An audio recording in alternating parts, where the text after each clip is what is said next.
উত্তরায় বিমান বিধ্বস্তে নিহতের সংখ্যা বেড়ে দাঁড়িয়েছে ১৯ জন। রাজধানীর উত্তরায় মাইলস্টোন স্কুল অ্যান্ড কলেজের একটি ভবনে প্রশিক্ষণ বিমান বিধ্বস্তের ঘটনায় এখন পর্যন্ত ১৯ জন নিহত হওয়ার খবর পাওয়া গেছে। এছাড়াও দুর্ঘটনায় শতাধিক আহত হয়েছেন। তাদের মধ্যে অন্তত ৭০ জনকে উদ্ধার করে জাতীয় বার্ন ও প্লাস্টিক সার্জারি ইউনিটে নেওয়া হয়েছে। হাসপাতালের দায়িত্বপ্রাপ্তরা জানিয়েছেন, দগ্ধদের বেশিরভাগই শিক্ষার্থী।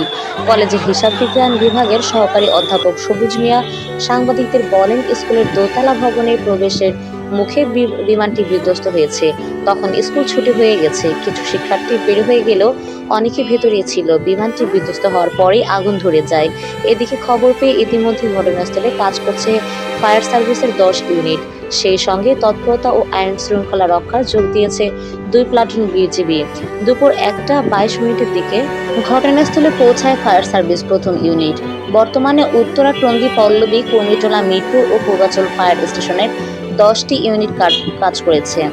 এর আগে সোমবার দুপুর ১টা ১৮ দিকে উত্তরায় দিয়াবাড়ির মাইলস্টোন স্কুল ও কলেজ ক্যাম্পাসে বিমান বাহিনীর F-7 বিজেআই মডেলের প্রশিক্ষণ বিমানটি বিধ্বস্ত হয়। আছড়ে পড়ার সঙ্গে সঙ্গে বিমানটিতে আগুন ধরে যায়। বিমানে ছিলেন ফ্লাইট লেফটেন্যান্ট তৌকির।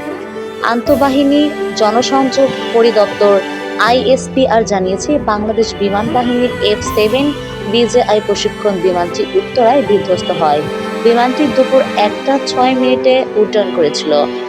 এরপর ১২ মিনিটের মাথায় ১টা ১৮ উত্তরায় মাইলস্টোন স্কুল ও কলেজ ক্যাম্পাসে বিমানটি বিধ্বস্ত হয়। প্রিয় দর্শক, এরকম নতুন নতুন খবর পেতে আমার চ্যানেলটি সাবস্ক্রাইব করে পাশে থাকবেন। এরপরের আপডেট খবর খুব শীঘ্রই পেয়ে যাবেন।